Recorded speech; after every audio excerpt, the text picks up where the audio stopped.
Yeah, nursing organizations nationwide are signaling concern over the Department of Education's classification of career paths that fall under the designation of professional degrees. However, the Department of Education says the federal definition of professional degree has been in effect for decades and has never included nursing. It's just such an insult to nurses everywhere. Teresa Peterson is a nurse specializing in post-anesthesia care. Her concentration required an advanced nursing degree, a course of study that some healthcare professionals worry is threatened by changes made by the Department of Education. I just feel at this time we should be increasing our resources for our nurses, not cutting our resources.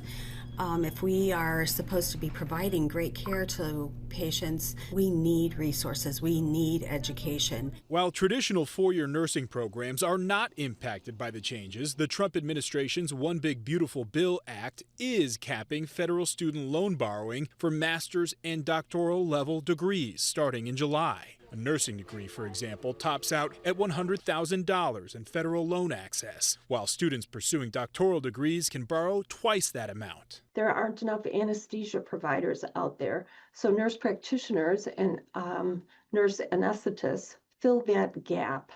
And if they don't, those degrees cost a lot of money to achieve. And if you don't have the money to go to school, then you're just going to exacerbate the shortages in the healthcare system. The Department of Education pushing back on the criticism from the public health community, telling ABC News that the suggested loan limits are more than reasonable because the average cost for Masters of Science in nursing programs range from $15,000 to $43,000. The degrees that it will impact most would be the nurse anesthesia degrees. Those are quite expensive and they are more than $100,000. They typically run between $120,000 and $140,000. Now, beyond the federal loan limits, many nurses right now are upset about the lack of designation as a professional degree. The Trump administration clarifying today that the classification of professional degree is simply an internal definition to distinguish programs for federal loan limits and not a value judgment about the importance of those programs. Rob Hughes, ABC 7 Eyewitness News. Judy.